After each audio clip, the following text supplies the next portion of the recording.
Welcome back to a very, very special episode of Light the Fuse. We are recording on Thursday night. This will be up on Friday, but we had to do it, didn't we, Charles? Yeah, we did, Drew. We had to do this. We had to bump Graham Part 3. So Graham Moore Part 3 you'll get next week. It's still coming.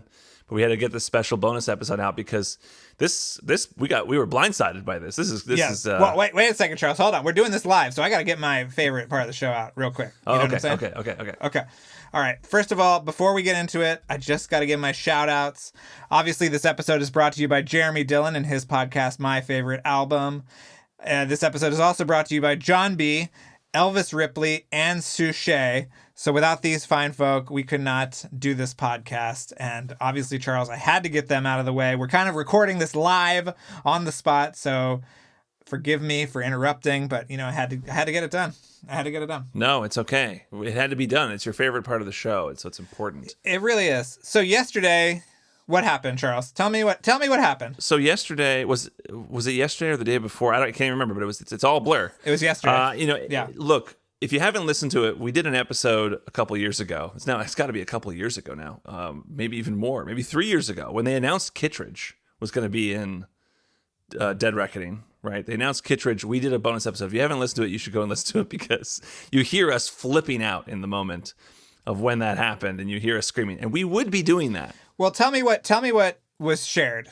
First of all, spoiler warning if you don't want to know anything about the movie, but we are not going to go into any kind of specifics. No. Just a somewhat broader examination of what Christopher McQuarrie and the official Mission Impossible social handles shared yesterday. But Charles, tell me what they shared on social media.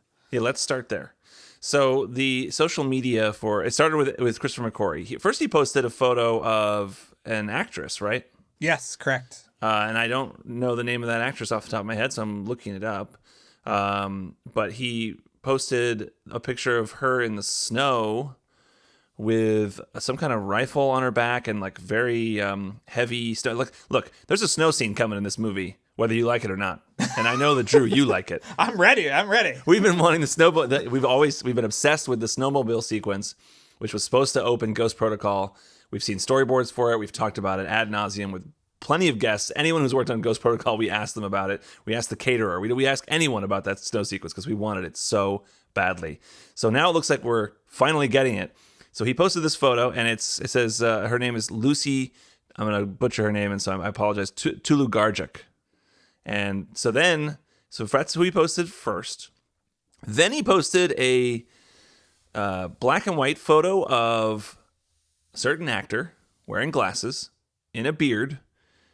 He's got a big bushy beard and glasses, and the caption is, "And Rolf Saxon." And for anyone who doesn't know who Rolf Saxon, the actor, is, Drew, do you want to tell them? I will tell them. He is William Donloe, who in Mission Impossible back in 1996, he played the CIA analyst who worked in the Black Vault that Ethan and the gang break into. He was the one that was poisoned by Emmanuel Barrett, and he went to the bathroom and threw up, and that is the guy that, what is Kittredge's famous line, Charles? He says, "I want him manning a radar tower in Alaska by the end of the day. Just mail him his clothes." That's right. That's the famous line from Kittredge in that great split diopter shot where you see Kittredge and Barnes in profile up close to the lens on the right side of frame, and deep in the left background you see Rolf Saxon standing there looking tiny, and they're deciding his fate, and Kittredge has decided, and we know Kittredge is back for Dead Reckoning. Yes. And now we hear that Rolf Saxon is back, and we know that as he posted these photos, they are shooting in the snow. So is he in Alaska? Who's to say? Now, here's the thing. We don't know. We don't know. Charles, you and I saw this photo, and normally when something like this would happen, we would be shocked. Absolutely shocked. Rocked to our core. Yes. But we have been sitting on a secret for months. Yes. That we are finally going to reveal part of today. For 5 months. Over 5 months we've been sitting on the secret. Now, let me preface this by saying we are only talking about Rolf Saxon in this episode. We are not talking about anything else. And beyond this episode. And beyond that, yes. We are only talking about just this bit of information. Yeah, this bit of information right now. We'll talk about other stuff later. Do not bother us on social media or text us or anything. You're not getting a thing, anything. Okay, so Charles, you and I took a trip together in October. We did. We got ourselves on a plane. So Christopher McQuarrie, I think the first time we interviewed him back in 2018, like months after Fallout had come out, we heard they were going to make more Mission Impossible movies, and he said, I think at that time we said, we really want to get Tom Cruise on the show. That would be the thing that's like the ultimate goal, obviously. And he said in response to that, well, I actually want to get you guys on set of the next movie. And we were like, okay. So we sort of banked that information, kept it in the back of our heads. Yeah. And we've developed our relationship with McQuarrie and the crew, and we've interviewed him again for the 100th episode, and then now the 200th episode, and then we decided to cash in our chips, and we said, hey, remember when you said we could come visit set? What? How's that going? What do you think? You'd still be open to that? Yeah, we knew we had to. I mean, these movies will stop shooting at some point someday in the future. Maybe someday. We knew they were going back to London. We knew that being on set would be easier than being on location. And also for our schedules too, what we could do. Yes, yeah. For your work schedule and my work schedule, everything it just kind of opened up that in October, it was like, you know what? I think we need to go do this, because if we don't at least try, then maybe we'll regret it forever. Yeah. Forever. Well, we knew they were going back to South Africa, and now they're in Norway now, and we are not built for those conditions. So Charles had a lot of miles. I also didn't know, because we didn't know what was going to come up this year. Like I have a movie that I'm going to hopefully be directing this year, and I wasn't sure if it was going to be happening in March, April. We wouldn't be able to go to it. So it was like, let's go in October. And yes, I had a lot of miles built up because I haven't flown anywhere since having kids. And it was like, all right, let's use these miles. And you found our hotel. We stayed in this kind of like country club. Yeah, down the street from the studio. Yes, which was in Surrey, right? It was it was in Surrey. It's Long Cross Studios, right? Yes. Long Cross, yeah. Eddie would send his driver, Steve, who was a very nice guy. He'd come and get us from from our hotel down the street. Amazing. And yeah, so we spent 2 days on the set of Mission Impossible 8, we believe. I think it was all 8. Yeah. Who knows? Sure it was but all we think it was Dead Reckoning Part 2. We're pretty sure it was all 8. But, the first day we met the lovely unit publicist. We were hanging out with Eddie. Yes, Emma, right? Is it Emma Davies? Emma. Yeah. Emma Davies, yeah. They said, let's go take a look at a set. So we're walking up to the set. It's a house. I don't think that's a spoiler. It's somebody's house. Okay, they walk us in. It is completely anonymous. But going in, they said to us, Eddie and Emma were like, we're going to bring you to a set, and we want to see if you can guess who lives here. Yeah. Because you're never going to guess it. They're like, there's no way you're going to guess it. And almost immediately, we guessed it. Now, Charles is hesitant to explain how we figured it out because he's worried about spoilers, which I understand, but it was in a matter of seconds we got it. It was in a matter of seconds. Yeah, so I won't say I guess what we saw, but you saw something on the set that you were like, "Oh, hey, this." And then I said, "Oh, no. Did you bring back Donloe from the first movie?" They were both very impressed. We solidified our credentials as the number one fans in that moment. Yeah. And then as we're walking out of the set, who do we see but Rolf Saxon, and he is the nicest man. Yeah. And can we say that who was with him? I think we can say that he was training with another co-star that we were very excited Can we say about. that? I think it's okay to say. I think we can say that. He has a dog. He has a dog. Come on, this podcast, dog, we're obsessed with dogs. We got to say, we met Donloe's dog. Yes. And I think the dog hurt him a little bit, he had kind of a chain around his hand, and I think the dog just pulled, and he had a little cut. But you know what? It's not the dog's fault. The dog was a professional, absolutely top of his class. We were so excited to see him and the dog, and he was lovely. Yeah, it was like a scratch, really, and it was amazing. The dog was lovely. Rolf Saxon was so excited to be there. It was amazing to meet him. Yeah. he was like, wait, they know? And it was like, yeah, we got it, dude. We figured it out. And then, the next day we saw a scene with him. We can't talk about that scene, but we saw him in a scene, which was very exciting. And we're just so happy he's back. Yeah. And the way he's being brought back, everyone will love. We're not going to comment on how it happens or what happens in it. But, man, what a great... If this is the end of the series, man, bringing it home, bringing it all together. Yeah, I mean, I'm so excited about these movies. And then we also don't even know. There's so much we don't know that there's so much for us to be excited about. And again, just to reiterate, we can't say anything more, but we just wanted to. It's good to at least let that secret out of the bag, because there have been times on the podcast recently where you've talked about, maybe it's not so recent, maybe it was the end of last year, where you were talking about how we shared a hotel room together, and nobody had any questions. Of course, nobody questioned that at all, because why wouldn't we share hotel rooms together wherever we go?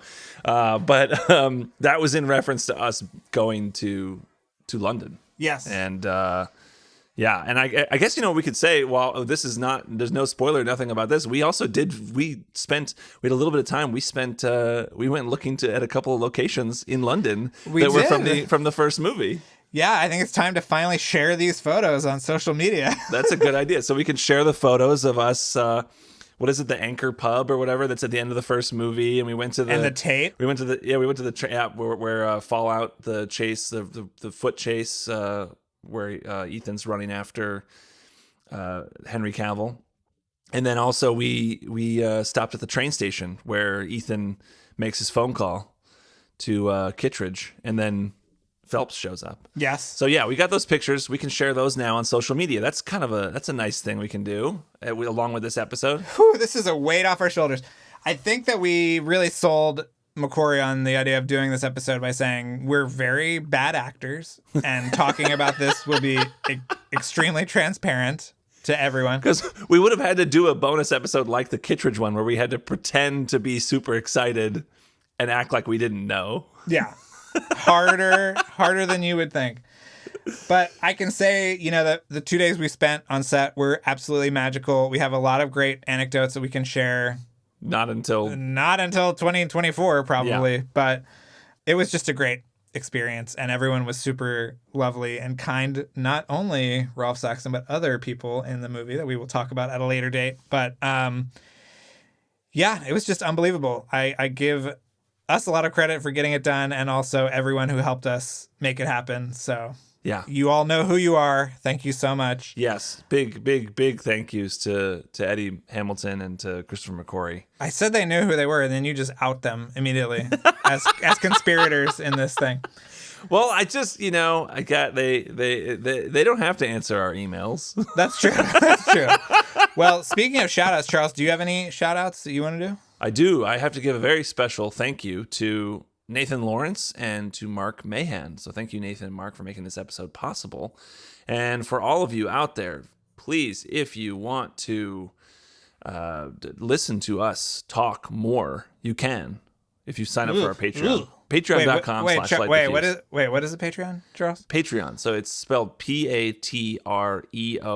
It's not like pay tree, like a tree. Okay. With bark. It's Patreon. So I can't even spell. Patreon, right? Yeah. .com. Okay. Yeah. /LightTheFuse. You can sign up at the bonus content level and get our episodes that we do every week, bonus stuff. I think this is the weekend. Yeah. So John Wick is out this weekend. So we'll be doing a big Patreon episode talking about John Wick, because obviously we have not done any Light the Wick episodes. And it doesn't look like we're going to be doing any Light the Wick episodes. Never know, but it doesn't seem like it's going to happen. So just wanted to let you know that if you want to hear us talk about the new John Wick movie, if you love John Wick as much as we do, you'll want to sign up for the Patreon and hear us talk all about the new movie there.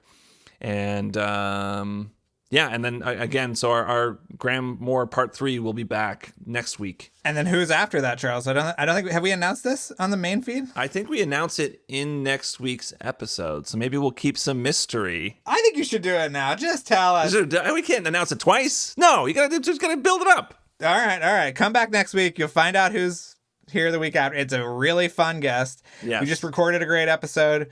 We're recording another couple of episodes tomorrow. So yeah, we just had a really wonderful interview with somebody who worked on the movies. Pretty big name that we're excited about. Behind the scenes name that we're very excited, had some wonderful stories to tell. And if you want to keep up with us, please follow us on social media, Light the Fuse Pod on Instagram and Twitter, even though Twitter is quickly deteriorating into an unusable quagmire. We'll still be there. We'll still be posting stuff. We're still there. We're still there. We're going down with the ship. And also just to like, subscribe, rate, and review wherever you're listening to this podcast. And just tell people about it. People want to hear our little story about going to set. It's fun. Yeah. So tell people. Yes. And we've got some really big stuff coming up in our lead up to Mission Impossible Dead Reckoning Part 1. So you do not want to miss a single episode, Charles. Would you advise missing even a single episode? No, I would not advise it. Okay. It's not advisable. Okay. To miss a single episode. I also want to say quickly, our music was by Kevin Blumenfeld. It's our legally dissimilar-ish music. And also I want to give a very, very big thank you to Luke Burson for doing the editing and mixing on this very last minute, late on a Thursday night to get this out to you. So it's there on Friday.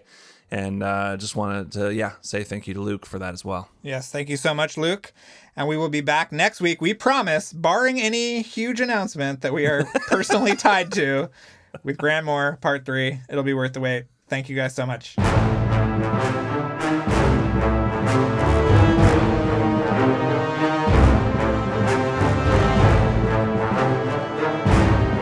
Thanks again for listening, everyone. Before we go, another mission, should you choose to accept it, please rate, review, and subscribe wherever you listen to podcasts. And remember that you can follow us on Twitter and Instagram at LightTheFusePod, and email us questions or comments at lightthefusepodcast@gmail.com.